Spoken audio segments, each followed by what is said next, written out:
就是低碳永续交通建设。那么我会选这个题目最主要也是可以讲，我们注意到这是一个全球性的一个趋势。我们现在可以讲说这个气候变迁这个能源危机等等这些，可以讲已经不是一个学术性的议题，它是一个从很多角度来讲，它甚至已经是个迫在眉睫我们必须开始采取因应对策，而且这是一个全球性，大家必要共同面对。那么，所以我们基本上我是从这个角度切入进来，然后收敛下来看，说我们交通部门我们应该怎么做，以及我们已经开始做了哪些事情，大概是从这个角度来跟各位做报告。下一张，我们分7个部分来跟各位做报告。下一张。首先就是讲这个低碳永续这样一个议题，已经是一个全球性的议题。那么节能减碳是全球化的一个大趋势，也是变成各国相关政策大家共同关注的一个议题。那么我们可以讲，低碳社会已经不只是一个经济的愿景，甚至可以说它是一个国际社会一种公民责任。换言之，这是每一个国家都必须在这件事情上面站在他自己的岗位这个做他应该做的这一份工作。那么就举最近一个国际会议APEC 我们去参加，那么这个美国的运输部长他甚至于开始讲这种话，如何摆脱对石油的依赖那么美国的运输部长讲这句话，我会觉得是也有它特别的一个意义在里面。这个在美国待过一阵子的人大概都会知道美国的这个整个的经济可以讲背后有2只，这个不能说它是黑手基本上我们可以讲它背后有2个最大的影响的产业，一个是石油，一个是汽车可以讲就是说这个它，当然另外你要再讲的话，还有国防工业但是跟我们一般这个民用产业有关的，基本上一个是石油，一个是汽车，这2个产业大概主导美国很多方方面面的这些发展那我甚至有人讲说，像替代能源这个产业，就是被美国这2个汽车跟石油工业主导替代能源的发展，起码花了20年到30年，甚至到这样的程度。那在这样一个大的美国一个基本背景情况之下，他们的运输部长敢于我用这2个字好了，敢于跳出来讲说，我们现在要开始思考摆脱对石油的依赖。这个显示这个问题已严重到一个程度连美国是由石油跟汽车工业主导的这样一个国家，他都觉得危机已经来临他必须要认真思考这个问题。那么当然，像这种低碳永续这样一个社会这样一个大的一个生活环境要创造，不是一夜之间我们就可以一触可及所以基本上这个因为我们对石油的依赖确实太深，所以我们要改变这个状况大概都是会是一个是用演进的方式，而不太可能用革命性的方式。所以现在一般的说法就是减缓跟调试2个方面这个下手。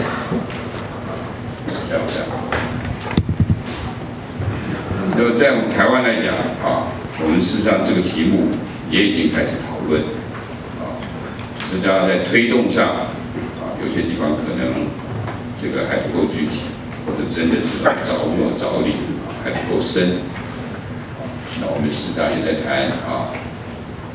这个实际上是替代能源的意思，这个是有没有其他更好的方法提高我们能源使用效率等等这些问题。那么，所以呢，也有一些所谓这种节能减碳总计划等等，那中间有些就是跟交通有关。我们再往下，那我们就先聚焦到运输部门来看，我们可以比较一下国际我们台湾这个运输部门在能源消耗的整个这个板块里面，我们占到大概14%左右，那么这个比例决定高是低，跟全球来比那么大概越先进国家这个比例越高因为他们对这个石油的依赖更大那这个欧洲跟美国的情况也不太一样那么美国大概是属于这一个的数字是很高的，因为它基本上铁路只限于货运，客运这一块几乎这个80%-90%以上通通靠公路所以它是大公路主义，所以他们的这种依赖程度更高。那我们台湾呢相对来讲还好，所以我们将来在这个地方要真的做到节能减碳，我们这个可以讲整个的这个分母相对来讲比较小。不过我最后也会讲，我们这一块要做出成绩来，其实也将来也会做很辛苦。好，再下一张。那么我们国家的一个设定的目标是说我们 CO2 的排放因为低碳跟永续实际上中间最核心，当然有很多其他的一些指标排放指标，但是这个二氧化碳大概是大家最关切的现在大家也讲说，像所谓这个南极臭氧层的这种破洞主要的原因也是二氧化碳累积量造成的。那我们现在对这一部分呢，我们是设定目标那么到了2025要回到2000年的这个排放量的标准，那么这是整体的。然后在这个整体里面，我们再把它换算到运输部门，我们到2025年我们要下降大概3000万公吨。那么我们在这个就是设定不同的这个年期那么这个是等于说我们可以达到的标准，这个是在这里面我们要减的标准如果这个算法是正确的话，我们减要超过1半，这个是难度很高，我要跟大家讲。但是我们不管难度多高，我们仍然要尽我们的全力来朝这个目标来走。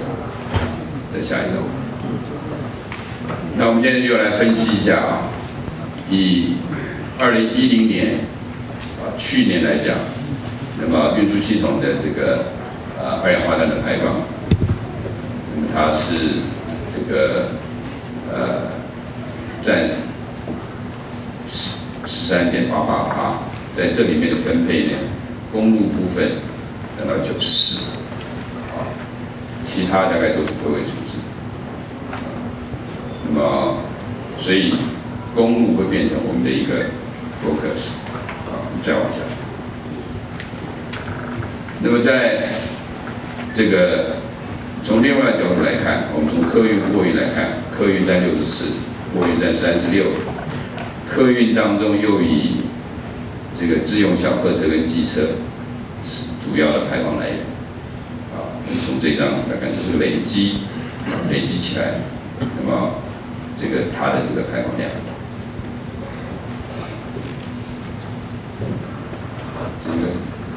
这是一个排放量。好，再往下。那么再从运输工具来看，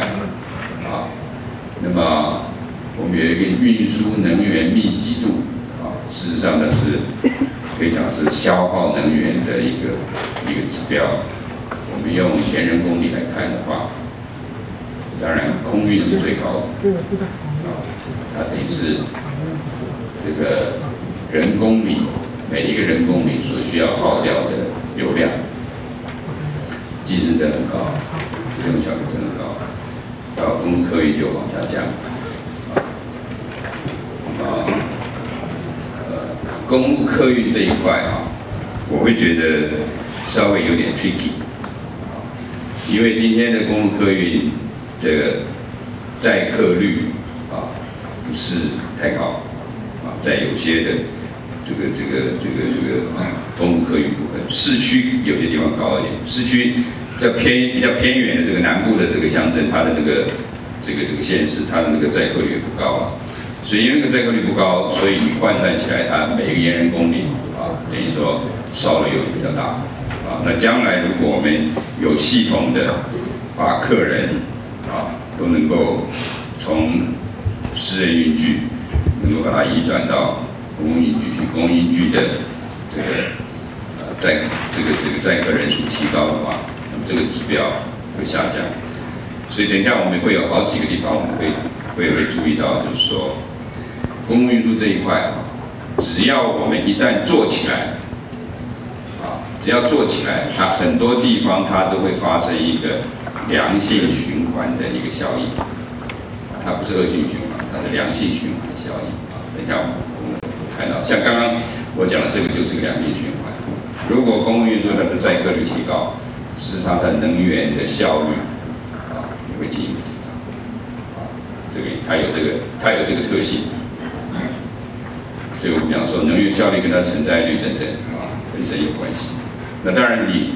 车子本身的耗能如果能够改善，那当然这又是另外一个加分当然，在这里面，其实在最近有好几个行业这个运具本身的这个能源效率已经变成是竞争的关键因素中间最显著的事实上就是海运跟空运现在就是说，如果你用了飞机，如果是4个 engine， 然后你本身这4个 engine 呢，它的相对来讲，它的这个跟 payload 之间关系，如果不是效率很高的话，那你甚至于到今天，因为油价高涨，会出现这个情形，即便你飞机满载还是赔钱，满载都赔钱。除非你卖站票，然后甚至于像海运也是一样，海运过去有一度大家在追求船速，觉得船速跑得快，这个船大一点，然后 turn around 比较快，所以我的这个收益会比较好。可是油价一直高涨以后，现在很多的船，甚至于怎么样，它的设计它可以跑到30节。实际上，他故意把它跑到25节，不全速。这样，他宁可在其他地方 cycle time 长一点，那边所付出的成本相对于油价的这个节省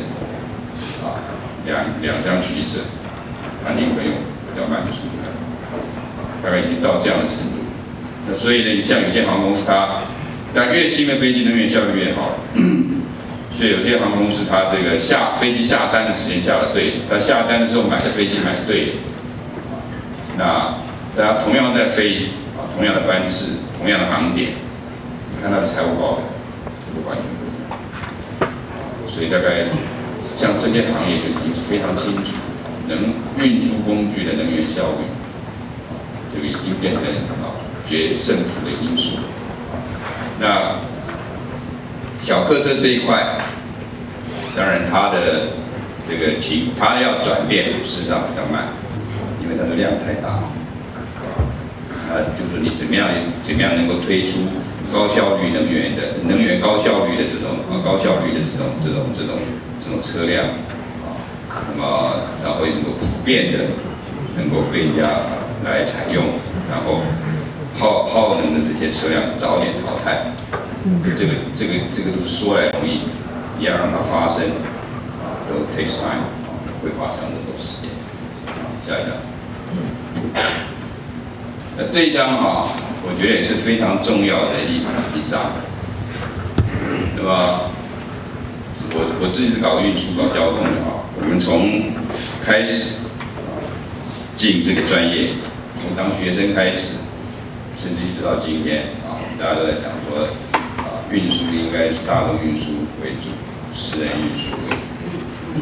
这句话我们过去交通部大概也讲了20几年，甚至更长。但是交通部从来没有做过这个调查。甚至于说，过去呢，我事实上也是这个我上任以后，我才一直在纠正交通部内部的一个概念，然后希望也能够把它传播出去。就是过去交通部习惯用大众运输，我就纠正说，大众运输跟公共运输是不一样。你心中老在讲大众运输，你就永远看不到中南部公共运输的问题在哪。中南部那些公共运输差的这些城市、县市，他因为交通部在讲大众运输，他都会跟你来要我要捷运。事实上，全台湾真正有资格谈大众运输这一种系统、这种服务的县市，我会说不多。其实这些县市真正要的是公共运输，所以我到后来常常讲，我说你连公车的服务都没有，你连市区公车的服务都没有，你来跟我谈捷运。所以我说公共运输跟大众运输是要做区分的。大众运输只是公共运输中间一个 subset， 然后你只有人口密度等等都会区的这个范围大到一个程度，人口密度高到一个程度，你才有资格来谈大众运输。然后一般的这种县市，你要的是公共运输而不是大众运输，这两个是不一样的。一个是 mass transportation， 一个是 public transportation。所以呢，我们一般到出国去跟人家在学术会议上来谈，你真的注意一下，人家用的名词基本上是 public transport， 而不是 mass transport。拜托一下，请大家特别注意。这两个名词意义是不一样的。那也因为我们一天到晚讲大众运输，所以我们对于整个所谓公共运输这个议题的真正的 issue， 真正议题在哪里，有时候就会聚不了焦。所以后来就说，因为我们交通部这边我们要来推这个公共运输的这个，我把它叫公共运输重建运动，要推公共运输这个事情，所以后来我就请统计处说，我们开始来做这个调查，所以这个是我们99年做出来的调查，然后我们看到的数字是这个样，台湾整体公共运输的使用率，这个算是market share到14%。那如果我们把步行跟自行车也算在内，这个大概这边有个13%左右，加起来大概不到27%，剩下来73%都是私人运输。我认为这一张表算是我们经过努力的一个起点，会这样说。然后我们可以看得出来，我们有太多的县市，通通是个位数，还是个位数，甚至有低到5%以下。你看这些都是低到5%以下，甚至还包括我们的台南市，台南市是我们的5都，OK， 5%以下。那么当然就是说，北部地区台北、基隆、新北。这个北基确实是这这个历史不朽。这个当然，这跟他们长期在这个公共运输方面，这个有投资、有投注、有关注、有政策有关系。基隆事实上我可以这样讲，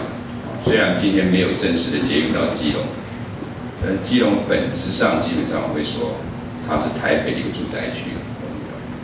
它的就业人口大部分是在台北就业，所以它基本上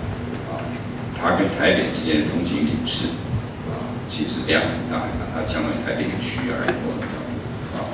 所以这是一整块在一起。那么桃园在急起直追，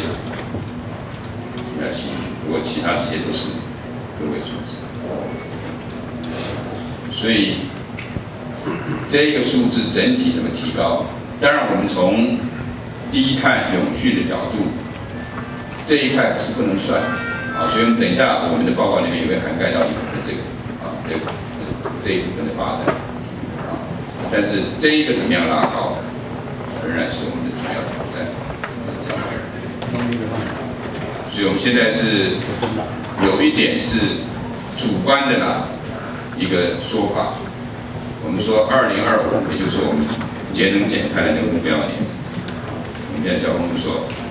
这个13%能不能变成30%？我们还有15 years， 还有15年去走。我们最近是越算觉得难度越高，但是我们需要设法努力加一道。所以基本上来讲，这是我们的目标，我们要达成这个排放量控制在某个程度之内的目标，我们有需要运输需求、运具结构这个运具运量结构就是 market share 的意思然后运具本身的能源效率这几方面来着手。所以呢，我们做法上可以提高公共运输使用率，加强运输需求的管理。然后提升运输工具本身的能源效率，这几个面向来做。所以在策略方向上我们要重建公共运输的竞争力这两个名词的差异，我刚刚已经说过了，我就不再重复所以呢，我们现在就是要从泛公共运输的角度来讲，我们有陆运、有水运、有空运那当然。这个陆运这一块还是最主要的。那陆运这一块这个轨道这一块，基本上只要动到轨道，大概都是大众，大概是可以讲是大众。而在这个公路这一块，市区公车，如果你把它拉高到公车专用道，拉高到 BRT 那个也算是大众，我们可以这样来讲。那么它包括公路客运，包括游览车，包括交通车、社区巴士等等。计程车我这边打个挂号，它算是一个准大众运输。那么轨道呢，有台铁、高铁、捷运跟其他的铁路系统，比如像阿里山铁路就算。那么，所以我们在谈公共运输的时候，这一整块都是我们考量在内的对象。那么我们在这个整个的努力上，我们基本上就希望能够把私人运具的使用能够把它疏导，我们能够创造出一个好的一个公共运输的环境。这个环境一旦创造出来，这个时候我们对私人运具，我们才有机会去采取一些措施。把它诱导到公共运输上头去。如果公共运输这一块如果本身不够健全，我们在私人运具这边，我们马上就要采取任何的这种措施的话，它没有出路。那时候会出现一个结果，可能你会逼他走到机车身上去。其实这不是我们希望看到的所以呢，我们是针对几部分通勤通学，这个是上下午兼工的；观光岛、游览，这个是。weekend 然后像偏向的这种晨昏进出，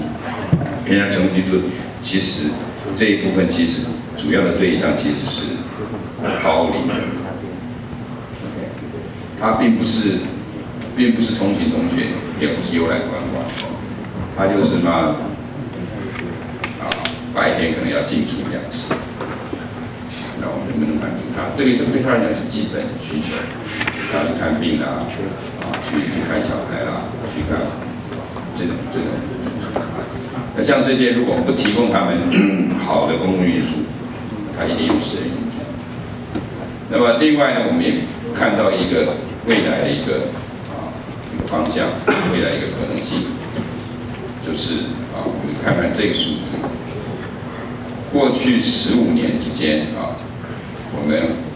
进口物价这个油是应该是一个 oil 这个油原油的指数上涨了将近4倍，但是我们同期的物价消费指数不到1倍，这个落差是什么？这个落差代表我们是用政策在高额度的补贴油价。当然，这个补贴油价，我们讲有几个效果。有一方面的效果，当然我们降低整个社会的共同成本，比如说像货运像当然我们客运也在这个低油价之下也占点便宜，但是真正占最大便宜是谁？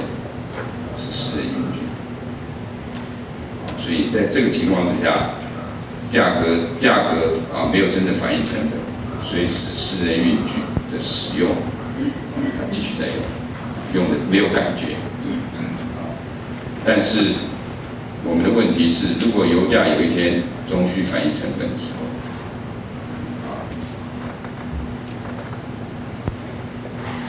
因为我会认为以前的能源危机，油价是起起伏伏，起来以后，有些都是人为的，后来还是会下去。像1973年这个能源危机，但是呢，今后再发生能源危机，我们认为基本上它是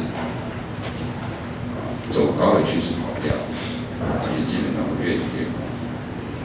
然后这种越走越高，高到一个程度以后，变成全球性。那这种全球性的趋势之下，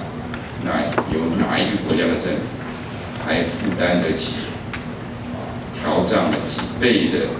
原油价格情况之下，你仍然想要补贴它维持10年前、20年前的这个水准，有朝是撑不住。所以到那一天发生的时候，我们交通部门的问题就是说，我会提醒我们准备好了。什么东西准备好了？我们公共运输来承接这些私人运具，它已经没有能力再使用，负担不起它的这个使用费的时候，我们公共运输是不是已经有足够的空间让他们转过来？那我会说，如果我们在那个时间发生之前，我们公共运输体制没有把它调好，这一批私人运具就开4个轮子车，这些人他会往哪里走？他会往汽车走，因为相对来讲，你要 mobility， 但是你又要 low cost， 不管我们喜欢不喜欢，机车是一个选择。所以我们实际上在民国97年那一次油价高涨的时候，已经观察到机车的使用有显著提高，高速公路的通行量有降低。我们看到这个移转，当然我们也看到有一部分是移到公共运输，市区里面这些短途的，基本上我们看到机车有显著的增加。所以我们要避免将来自用车使用者突然之间大量机车，所以我们公共运输要及早完成整体能量跟体质这方面的提升，使它具备跟自用运具，特别是机车，我们有跟它一搏的竞争力。当然，另外在那个时间点，另外一个可能性就是大家朝这个人本交通工具所谓自行车走，所以你那一块我们也要问我们自己 ，Are we ready？ 在那个时间点 ，OK。所以我们在理念、契机课题，我们可以把它做个归纳。我们理念上，我们要落实轨道运输为主、公共运输为辅的这样一个公共政策。然后我们要推动公共运输的重建，为未来移转私人运具运量去做准备。契机呢，我们可以这样讲西部走廊高速铁路已经成为南北长途运输的骨干，这个几乎大概大家都可以接受这个说法，已经很明确。当然，像前一阵还有财务危机等等大家对它还有很多的低估估，但是以现在情形来讲，很明显。营运非常稳定，大家觉得它的票价也可以接受，然后呢，它的载客所以是稳定成长，我们乐见这个趋势的形成跟发展，所以我们可以讲，南北长途运输骨干已经非常明显，客运来讲是高铁已经担负起这个功能。然后另外呢，台铁它的这个捷运化也在陆续完工，所以这个它当然我讲捷运化只讲了一部分，实际上它除了捷运化，这是属于区间的部分。事实上，以台铁现在购车来讲它这边也讲了，不讲购车，后面也讲购车事实上，以它购车来，它购车购两类，一类车是区间车，这将来是捷运式的服务，另外一种是长途车这种倾斜式的车跑这个 intercity。那所以呢，它的这个车厢设计也是不一样的。捷运式的那一种，它的车厢的门是开在中间，然后是属于 intercity， 它的门是开在两端的那当然车子里面的间隔座位等等都是不一样座位排列方式也不一样。所以谈到这个，事实上可以顺便提一下，像前两天上两礼拜，我们这个机场捷运线车辆到了然后呢，我们媒体有很多这个那个的批评说什么还有座位狭什么东西其实就有点没搞清楚。我们那个终究是捷运车辆，你拿它来跟高铁比，其实是不应该的。高铁是一坐就是坐2-3个钟头。没有2-3个钟，这个最长做2个钟头这个站都停了那起码它就是半小时以上的这一种行程为主当然到桃园不到半小时但是我们捷运通常是坐10分钟、20分钟为主，所以它连座位的排法都不一样所以它对座位宽度的要求等等，所以它可以是塑胶做的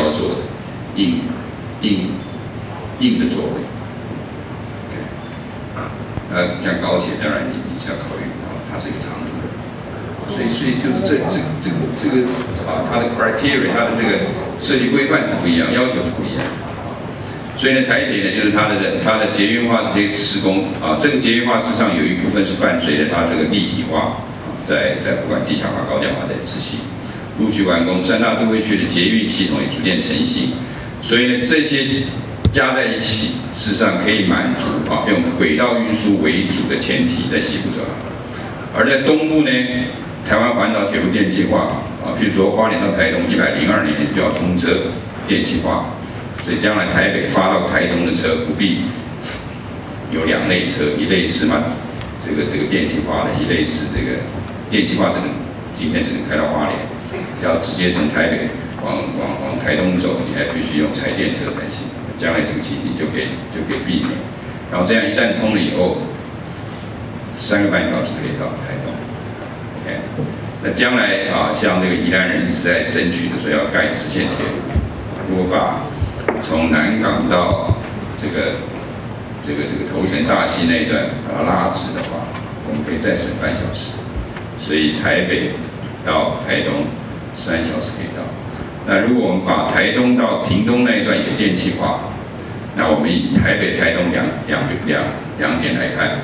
我们往东走也是3小时可以到，往西走高铁加电气化的南回铁路，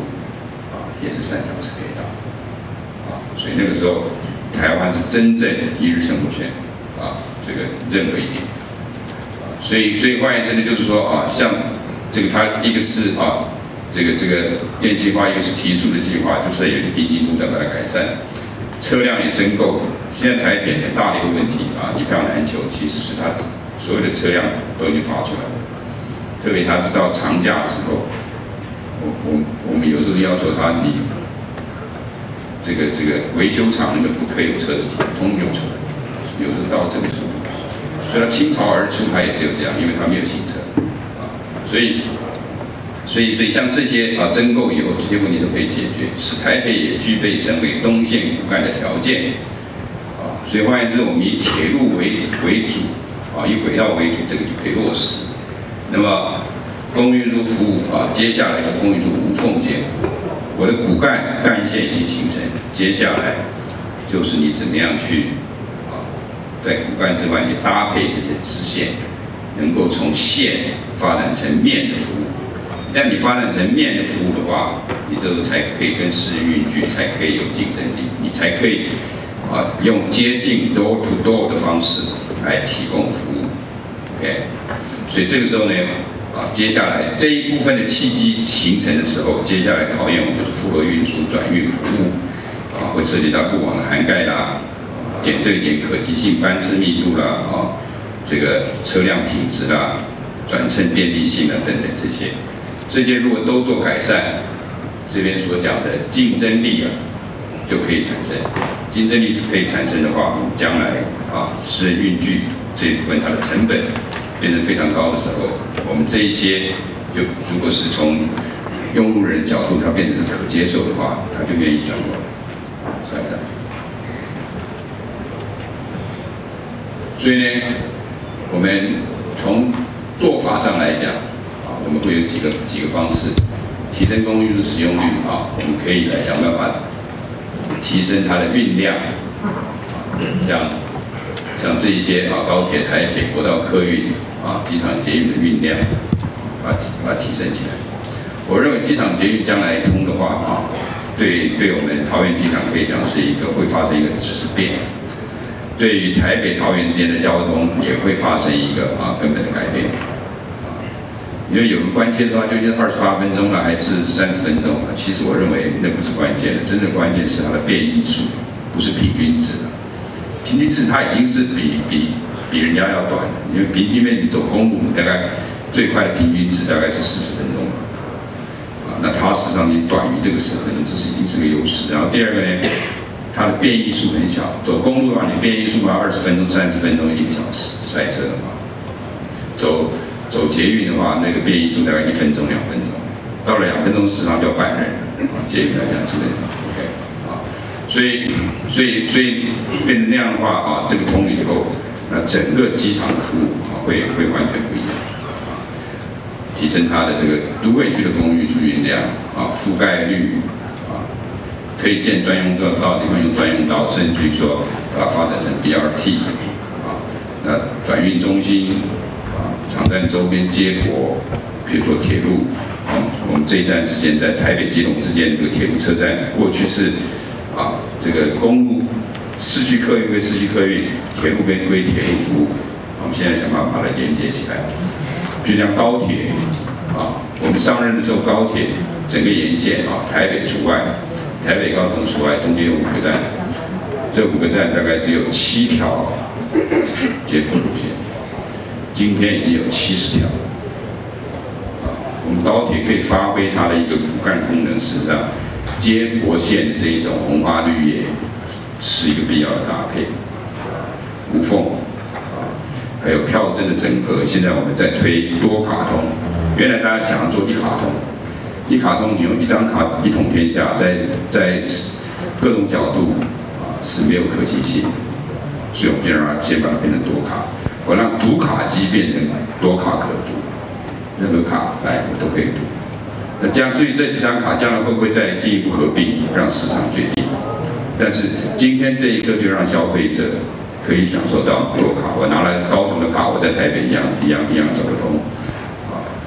好，再往下。然后另外呢就是需求管理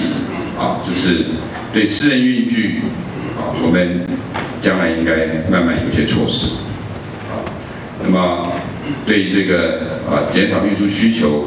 当然我们也有很多的措施可以推。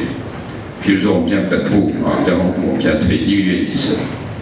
当然我对同仁要求1个月1次，我对我自己要求是1个礼拜1次那事实上我们觉得 OK 了这个就不坐小车，我们只需要搭巴士不能可以搭捷运这里面有一些措施可以采取。再往下，那另外像使用效率像这个的话，当然这一部分主要要靠经济部他们的一些能源政策、车辆政策，还靠环保署那么另外当然就是像这种物流的这种效率那么这是经济部、交通部比较有关系。再往下，所以这个我们要往下走的话，要改善环境，培养使用习惯，满足基本需求，照顾弱势族群，提供优质的这个服务那么我们要把公共运输把它强化起来，想办法提升它的使用率，订定目标。这个做长期目标啦，公共运输使用率现在13%多，我们说变成30%，这是长期目标。但是每年就公共运输内部来讲，我们希望能够每年有5%以上的这种成长率。那么每年以一定的预算来支持公共运输的发展。所以我们第一期是也感谢经监会的支持，我们可以连续3年。目标变150亿，但是7折8扣了。不过基本上已经可以 make difference， 已经可以做一些改变。再往下，那么首先就是在这个针对通勤、通学旅次、偏远地区的服务，我们一个主体一个拔尖。所谓拔尖是它发展比较好的这一块，我们希望就是说能够把关键性的一些这个因素，把它做一些变动调整，它能够马上就冲一个数字出来的那这种属于拔尖蓄势待发，把它的一些限制瓶颈拿掉，它砰一下就可以冲高这个大概在现在来讲比较有大潜力。新北市有几个路新竹是一块，另外台中也是一块那么竹底呢？基本上是比较南部的这些县市，南部的一些县市，不要讲别的，过去他们在买车买的都是台北二手车，台北用过的7、8年的车子。那后来我们觉得说，你用7、8年的车子去做公共运输，你这个会导致的是恶性循环。所以我们现在就是说，借着这个公共运输的专款，我们补助他们，我们跟他们讲买新车。这个呢，我们认为就是说，慢慢会看到，因为车车况改善，你的达成意愿会提高。譬如像这个台南他们最近就很兴奋，我们等一下会谈到台湾好行这个观光局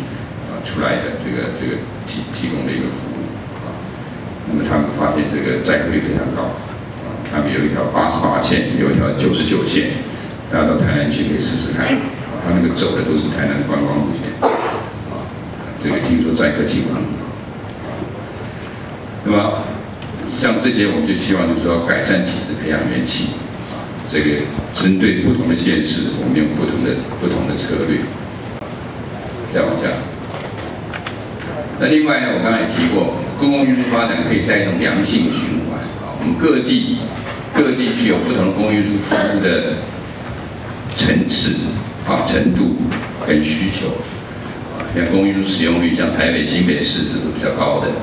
那台中事实上目前还不高，但是他们的道路面积其实都很大那在这样一个分布比率之下，我们就发现，我们去做调查，发现台北市跟新北市公共运输使用率，一方面它高比全台湾的13.9高。另外呢，这两个地方，我们针对小客车通勤的同学的这些人去问他们移转到公共运输愿意移转的比率全台湾其他地方是只有13%，这2个地方它有30%，表示什么？公共运输你基础越好的，目前做私人运具，他愿意转过来，我认为这是一个善性循环，所以呢，我们就是说，在这些区域，我们希望它这个善性循环早点发生，用更大的速度发生，然后对其他这些地区，我们想办法把它分母，想办法把它做大，把它改善，然后希望它这种善性循环也能够被我们催化来启动，大概是策略上大概是这样子。所以我们在做法上呢，刚刚讲无缝接驳，这是关键。所以我们针对大都市捷运车站、高铁、台铁的这种车站我们各有不同的一些做法，目前正在推出。我们认为这个今年大概还是一个推出期，我们认为明年有些效果应该可以慢慢开始来显现。那么像这个有些是重要的一些路廊那我们也在做特别强化的这种做法比如说像这个高铁站到日月潭然后我们是卖套票我们就让他感觉到说，我直接的好像是运输的花费，但是我这个运输花费花下去的时候，一方面我还有一些折扣可以享受，然后另外一方面呢，我的运输花费花下去以后，我还可以因此享受到日月潭游湖的钱也在内了，也打折了，然后坐缆车也在内，也打折了我甚至于可以拿了这个套票，我去租脚踏车都打折等等所以这样它就是说，这个一次性的交通服务的支出可以获得额外的价值的服务，让他觉得有给的那像这些大概都是各种各样的诱因可以互相配套起来所以我们讲说，属于通勤的这一部分，我们要给它诱因是不同的诱因。那属于观光这一块那它的思考方式又是不一样。所以像现在台北到宜兰，我们也是用各种各样的方式，试图把小车的使用者能够转到公路客运去，转到铁路去那这样可以减轻国道5号的负担。所以我们现在因为已经做到，你在尖峰时间、周末这种尖峰时间，如果你搭的是公路客运的话，我们在匝道的地方有专用匝道给他走，然后这个专用匝道它走起来，大概台北宜兰之间的行车时间可以足少1个小时，你不塞 ，OK。我们认为这个效益应该还会慢慢在化，还会慢慢发挥就是我们希望这个移转性等到大家更知道以后，就会这个开始来响应我们这种服务。那另外在偏远地区，过去大概偏远地区路线我们补贴只有一半，2成3成在补贴，所以这个业者经营很辛苦，所以他千方百计就希望能够断掉这个服务。可是这种服务一断掉，交通部这边直接的反应就是，我的办公室会接到一堆电话。当然我认为这不应该让人家打这种电话来，所以我的原则就是说，我们有了这个专案经费以后，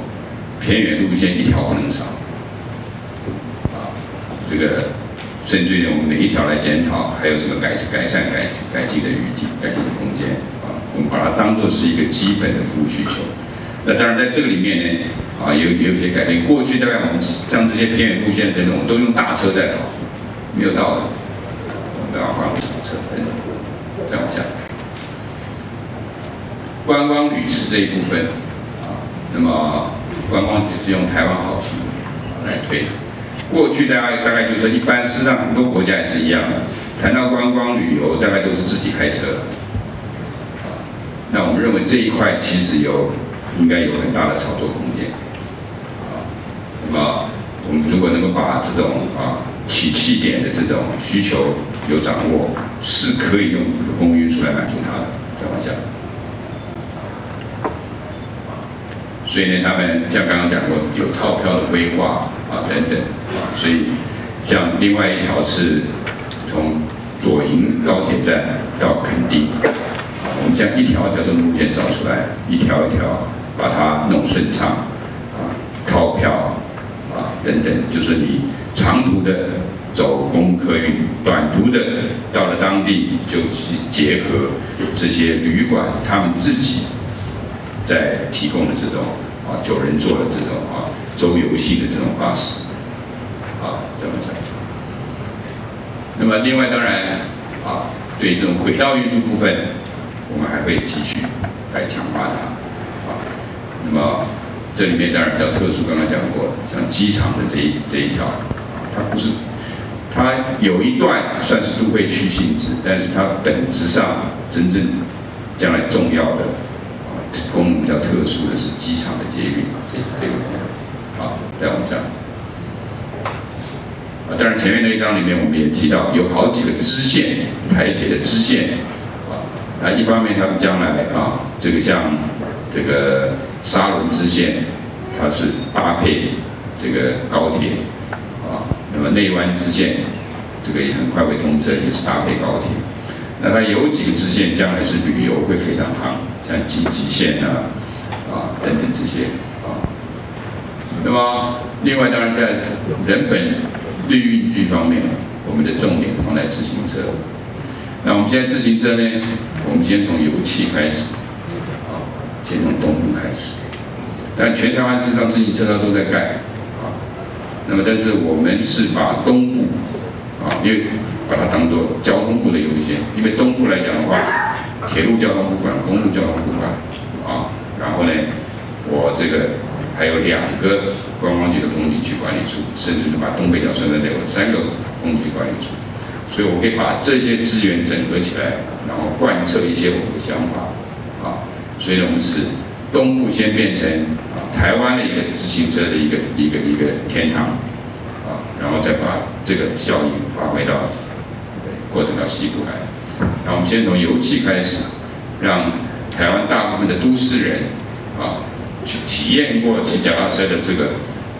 好处，体验过这种脚踏车特别的经验，他将来回到都市以后，他可以重新思考那我每天通勤上下班还要像以前那个样子吗？我不会考虑一些其他的方式。所以这是我们这一句话的说法的意思再往下。那么这个我们就想说，像台湾大概全世界前3大这个自行车品牌都是 made in 台湾那现在大概做得非常积极的像这个捷安特跟美利达它跟观光局方面也非常密切合作，在东部大概甲地租乙地还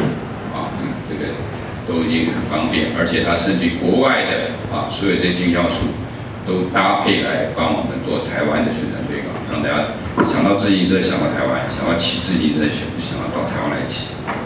下一个，这是我们的自行车我们在东部，我们连巴士前面我们都做这种设备再往下，然后像这个铁路，每一个铁路车站都是自行车 friendly， 自行车 friendly， 别的不说了，起码你要给我准备一个淋浴设备，除了其他这些 everything else 以外，再往下。那么另外呢，两铁共乘，人车同行。我们把这个客运车厢一半的座位拆掉，上面摆这个自行车架。这个意思就是说，有的车子他说我10万20万一台，你把我放在货车厢里面，我坐在火车上，我一路坐一路不安心，我下车看不到我的车，我车会不会被人家弄坏？所以我一路看着过去，这个相看两不厌然后另外呢，我们像这个月台月台要跨越，我们脚踏车搬上搬下很辛苦，我们旁边弄的车槽所以小朋友也可以很方便，把放在这个车槽里面来推车，所以这个是尽量做到轮沟了做到 friendly。再往下，我们甚至准备了一个自行车的网站，我们在11月5号开始到11月13号，就下个月初开始我我们会办个台湾 Cup 自行车国际赛我们分成等级，有职业级的，我们就把环法赛的这种入名者有几位都请来就全部大概加台湾的这种 Pro， 150个人，有一天骑200公里那么其他还有精英赛，还有自我挑战骑100公里的，骑50公里的，最后还有亲子我们是不同的时间出发，最后回来同一个时间然后跟这个 festival所以这个有兴趣，我们欢迎大家参加你到这个网站上去就可以查得到再往下。另外，当然我们也建构智慧化的道路服务我们会积极来推动高速公路计程收费。102年开始高速公路上的收费站统统拆掉计程收费，然后每一个要上高速公路的车子，你可以免费取得一个 OBU 贴在车窗上如果这个102年我们这个如期执行的话，我们是全世界第一个在一个国家里面全完整的一个高速公路路网全面实施计程收费的第一个国家。当然，这套系统，这个它真正的意义是什么？它真正的意义就是将来我们在高速公路管理上，我们会有更多的弹性，可以更按照章法来做，而不会说碰到长假我们只有免费不收费这一招可以用，我们将来有很多的招式可以用。那么另外当然就是说这个在我们上任之后，花了1年的时间把以前做的相对量比较滴滴啦啦的这个高速公路的这个即时路况的这个资讯的系统把它建立起来。所以大家现在上高速公路之前先看一看有没有塞的话，你可以选择你上路的时间。所以其实我认为这个大家慢慢懂得用这种资讯以后，高速公路的塞车状况事实上是比以前好很多。以前真的塞得严重的时候，可能6、7小时会出现。现在大概就是说，超过6小时的机会很少，大概5个多小时。因为大家因为有即时资讯，大家上路时间自己会做一些调整。再往下，那么这个是我们现在不光是高速公路、快速公路也有这方面的这个讯息。再往下，公车譬如说像我刚刚讲，我现在每个礼拜会选择一天这个不坐公家车、公务车。那这个我就看这个从手机上来查我要坐的那一班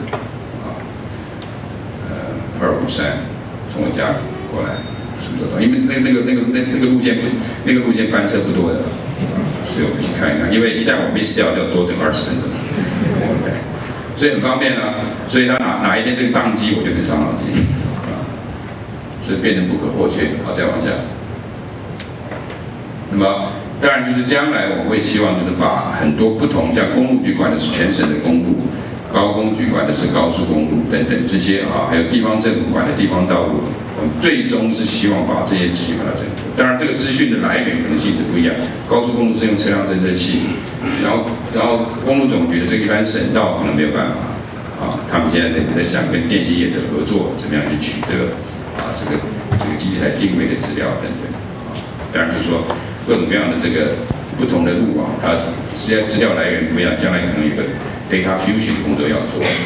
将来这些东西真要弄，可能就要放到这个 cloud 里面去这个当然是发展中。再往下，这个发展出来以后，我们就可以想办法来做区域交通管理。再往下，整个来讲，我讲刚刚讲的是一个方向那么必须要做。那我们目前有一些动作有些的这个行动开始在展开。那么我们认为就是这些效果这个陆陆续续会开始发生，会开始发生。那基本上我们可以讲，就是说这些都是今天不做，明天我们就难以交代，明天会越来越难应付这样一个局面。所以我们的目标可以讲是这些国际间，无论 great, reliable, environmental, equitable, networking。这个大概是我们这个推动上的目标。再往下。那我们刚刚讲过我们设定有目标，2005年要下降，然后到那个时候我们要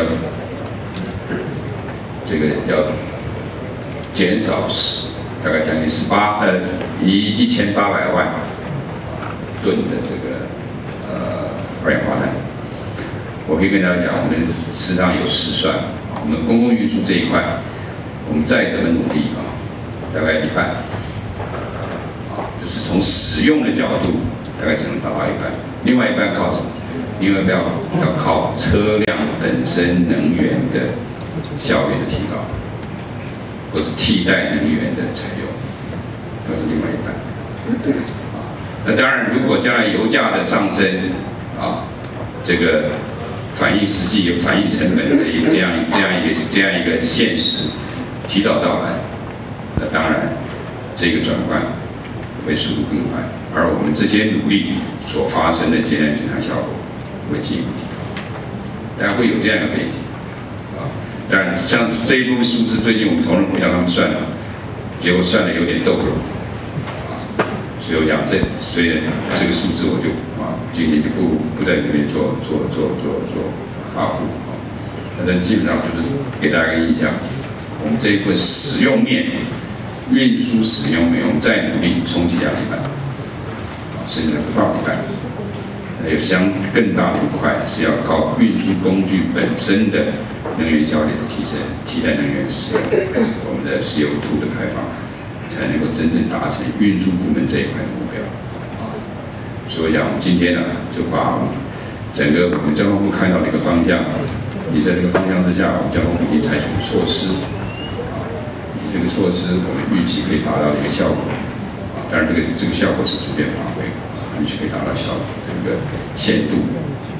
之外，我们还要靠像经济部等等